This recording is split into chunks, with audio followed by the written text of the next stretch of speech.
ഇനി കിട്ടാത്ത രീതിക്ക് പൂട്ടി അകത്താക്കണം. എടാ, ആ പെൺകുട്ടിക്ക് ഉണ്ടായ അനുഭവം ഇനി ഒരു പെൺകുട്ടിക്ക് ഉണ്ടാവരുത്. ഈ വിനയ നിയമത്തിന്റെ ഏത് അറ്റം വരെ പോയിട്ടാണെങ്കിലും ആ കുട്ടിക്ക് നീതി മേടിച്ചു കൊടുത്തിരിക്കും. നീതി പോറല്ലോ എന്നല്ലടാ. വിനയുടെ സോഷ്യൽ മീഡിയ പോരാട്ടങ്ങളൊക്കെ കാണാറുണ്ട് കേട്ടോ, അടിപൊളിയാ. ഇങ്ങനെ പ്രതികരിക്കാൻ ആരെങ്കിലുമൊക്കെ വേണമല്ലോ. അല്ലെങ്കിലും പെണ്ണുങ്ങൾക്ക് വേണ്ടി പ്രതികരിക്കാൻ ആണുങ്ങൾ നിൽക്കാറില്ലല്ലോ, അപ്പം നമ്മൾ തന്നെ ചെയ്യണം. ഞാൻ ഇപ്പോൾ വരാമേ. ആരെ ഈ പ്ലേറ്റ് കൊണ്ടുപോയി ഇത് ആര് തന്നെ എടുത്തു വെക്കണമെന്ന് എന്താ നിർബന്ധം? ഇത് പെണ്ണുങ്ങളുടെ മാത്രം ജോലി എന്നുള്ള ചിന്ത ഉള്ളതുകൊണ്ടല്ലേ? അയ്യോ വിനയ, ഞാൻ അങ്ങനൊന്നും ചിന്തിച്ച് പറഞ്ഞല്ല. ആര്യ എന്തായാലും കിച്ചണിലോട്ട് പോവാ, അപ്പം ഇതെന്തായാലും അങ്ങ് കൊണ്ടുവച്ചാൽ പോരെ? വേണ്ട, ഇത് കഴിക്കാൻ അറിയാമെങ്കിൽ കൊണ്ടുവയ്ക്കുകയും ചെയ്യണം. അർഹതപ്പെട്ട ഹെൽപ്പാണെങ്കിൽ നമുക്ക് ചെയ്യാം, പക്ഷെ ഇതൊന്നും അവർക്ക് തീരെ ചെയ്യാൻ പറ്റാത്ത കാര്യമൊന്നുമല്ലല്ലോ. പലരും ഈ അടുക്കള ജീവിതത്തിൽ ഒതുങ്ങി പോകുന്നതിൻ്റെ തുടക്കം തന്നെ ഇങ്ങനെയാണ്. അത് മാറ്റണമെങ്കിൽ നമ്മുടെ ഈ ചീപ്പ് സെൻറ്റിമെൻറ്റ്സ് അങ്ങ് മാറ്റണം.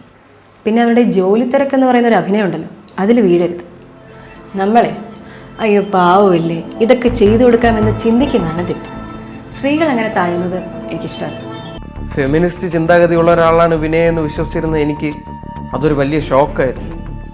പക്ഷെ അത് പിന്നീട് അങ്ങോട്ട് കിട്ടാനുള്ള ഷോക്കുകളുടെ ഒരു ട്രെയിലറായിരുന്നു എന്നുള്ളത് പിന്നെയാണ് മനസ്സിലായത്. വാടക ഷെയർ ഞാൻ തരണോ? ഇതൊക്കെ ഒരു ഹസ്ബൻഡിന്റെ ഉത്തരവാദിത്വമാണ്. ഇതൊന്നും ചെയ്യാൻ പറ്റില്ല. എന്തിനാണ് കല്യാണം കഴിക്കുന്നത്?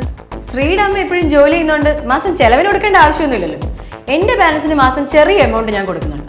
സോ അതിന് സ്ത്രീ ഷെയർ ഇടണം. സ്ത്രീക്ക് വിശക്കും എന്തെങ്കിലും ഉണ്ടാക്കുന്ന അടുക്കള കിടക്കുന്നവളല്ല ഞാൻ. ഇഫ് യു വാണ്ട് സംതിങ് എന്തെങ്കിലും ഓർഡർ ചെയ്ത് കഴിക്കണം, അല്ലാണ്ട് ഞാൻ അടുക്കള കയറുമെന്ന് വിചാരിക്കണ്ട. കുറച്ച് മാസം ഒറ്റയ്ക്ക് കുക്ക് ചെയ്തപ്പോ അങ്ങ് മടുത്തല്ലേ? അപ്പൊ ഞങ്ങൾ സ്ത്രീകൾ, നിങ്ങൾ ആൺവർഗം എത്ര കാലമാണ് അടുക്കള അടച്ചിട്ടത്? ഇതൊക്കെ കാണുമ്പോൾ ചിലർക്കെങ്കിലും തമാശയായിട്ട് തോന്നുന്നുണ്ടാവുമല്ലേ?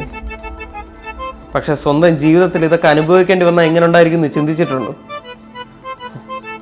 എന്നാൽ ഇതിനപ്പുറം ടോക്സിസിറ്റി അനുഭവിക്കുന്ന ആണുങ്ങൾ ഈ സൊസൈറ്റിയിലുണ്ട്.